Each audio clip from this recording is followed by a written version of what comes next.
how retailers are coping with the problem of meeting artificial demand. Jeremy Tancredi is partner and leader of the supply chain practice of West Monroe. Hello, Jeremy. Hello, how are you doing? Good. Thanks for being with me today. Tell me about this concept of artificial demand. How do you define that? Yeah, great question. So, artificial demand for us is really what's happened the last few years coming out of the pandemic. What we saw was a lot of companies experienced a high amount of growth during that time and had a rosy outlook that that demand would continue on, once things kind of normalized and stabilized. So, in a lot of cases, people ramped up their operations and ramped up their supply chains to meet that demand and are now stuck kind of holding the bag, if you will, on demand that is no longer there. Yeah. Do you define artificial demand as anything that kind of happens out of the ordinary? I mean, is that caused by any type of event that causes a surge in demand, or has this been in particular fall into that category for some reason? Yeah, I think the pandemic is just the latest example of it, but it's any really artificial inflation of demand that's going to be not sustainable long term, Okay. right? So it's anything that may cause that spike. Everybody gets excited and then realize that that truly is not the new normal, but just a short term inflation of demand. Yeah. Well, I think nobody thought that this was going to last forever, but they certainly had to deal with it while it was happening. So, how did companies do it? How did they ramp up? How did they meet this, address this so-called artificial demand for certain products caused by the pandemic? Yeah, a lot of companies looked at different ways to do that. In some cases, it was as simple as adding additional workforce, additional labor, sometimes through temp workers and things of that nature. But a lot of times that wasn't always available as well. It's been well documented that labor shortages across the industry. So, what we saw from a lot of our clients, there was one in particular that was a printing company for kind of apparel and you design your t-shirt. They printed that type of company. They Mhm. actually invested in automation technology, new printers, and spent a lot of money investing in their assets to meet that artificial demand. And now we're left with a lot of unused machinery. Yeah, no, that is the question. I mean, it's funny you mentioned unused machinery. That's, we would think they'd be left with unused inventory for sure, but they Mhm. brought in whole new systems in order to deal with it that are now redundant. Is that's what happened? Exactly. It was a tough decision they were facing.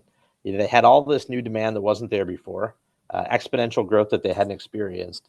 So the question was, even if I realize that this may not last forever, is it worth the cost of losing out on that revenue? Sure. Or should I really invest, even if I have to buy these very expensive printing machines, so I can capitalize on what might be short-term profit? Well, the alternative is to lose the business completely and maybe never see it come back, right?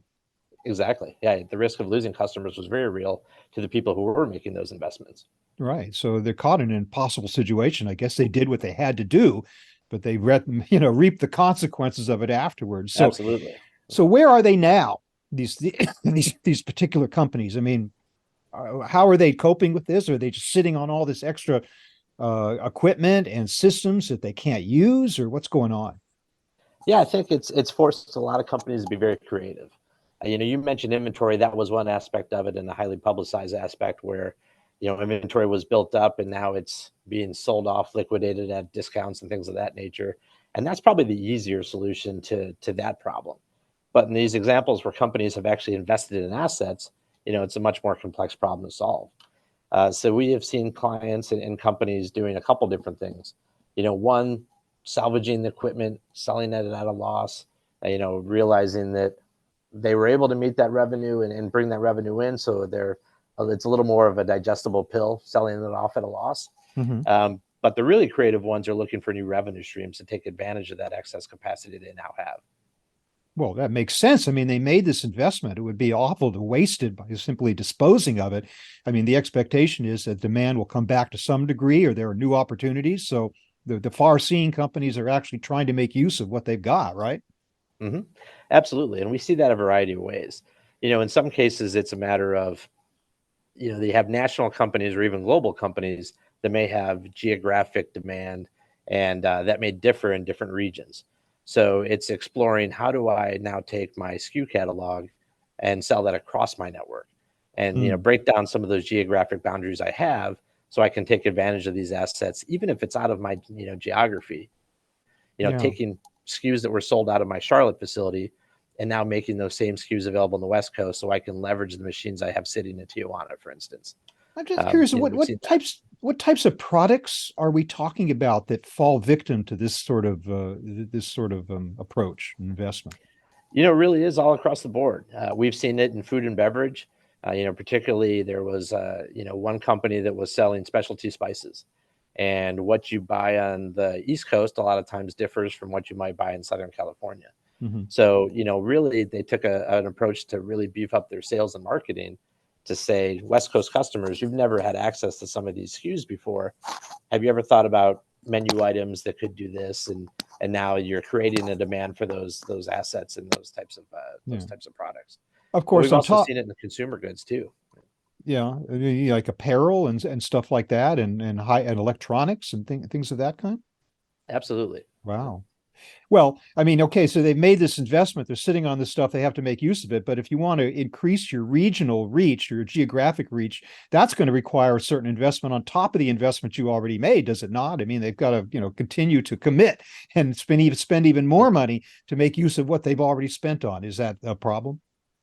It is a problem. It can be a very big problem, right? So, the one of the pitfalls that you can have is kind of falling in love with your profit margins that you've traditionally had. And Mm, if you do nothing to protect those margins, what's eventually going to happen is those margins will erode because of the lack of utilization on your assets. So if you look at being creative and, for instance, shipping items across the country to take advantage of where you do have those machines sitting, your transportation costs are going to go up and your profitability per item is going to go down, but it's better than the alternative of it continuing to erode over time because you're not utilizing your entire network.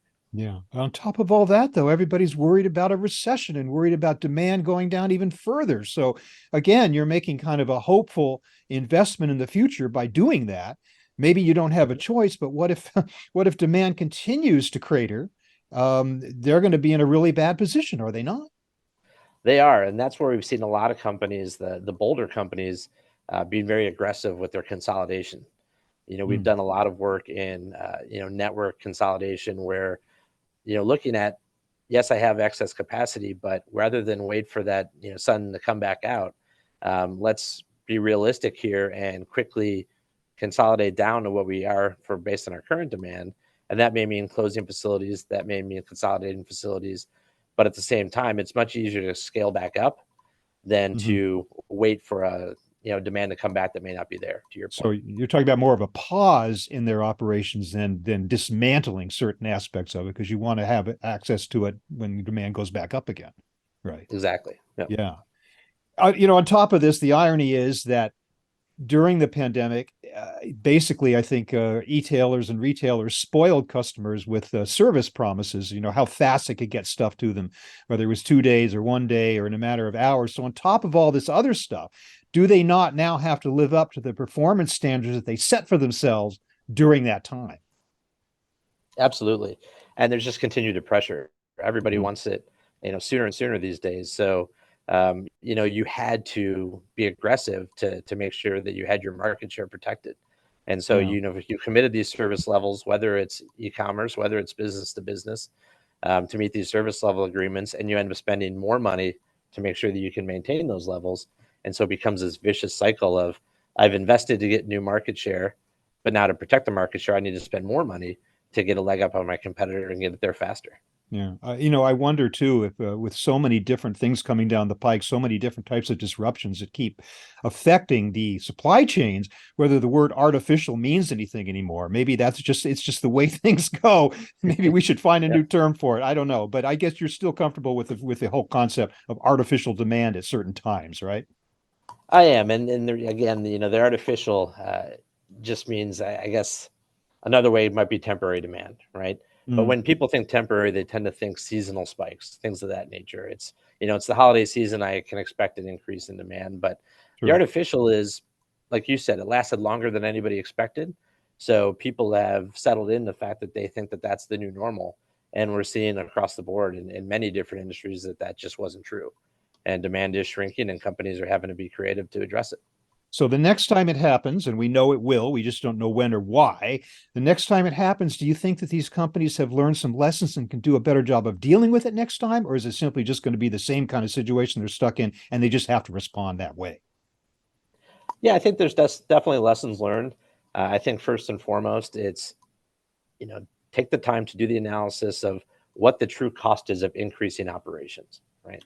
Is it a short-sighted decision where you're going to be investing a lot for short-term gains? Or, in the cases in some of the examples I mentioned, it was 100% worth it to invest in machines to meet that demand. But now let's think about it long term and have a plan coming out of it and look for creative ways where maybe I buy half the machines I initially think I need and I go to a 24-hour a day operation instead of, sticking to 2 shifts, for instance. Good advice. Maybe it'll be better next time. Who knows? But anyway, Well, Jeremy hopefully there Tancredi, isn't a next time, but there's always going to there be something that pops it'll up. be something. If it's Yeah, not a pandemic, it'll be something else. Jeremy exactly. Tancredi of West Monroe, thank you very much for joining me to talk about this whole concept of artificial demand, lessons learned, and what companies can do about it. Thanks very much for being with me today. Thank you for having me. Appreciate it.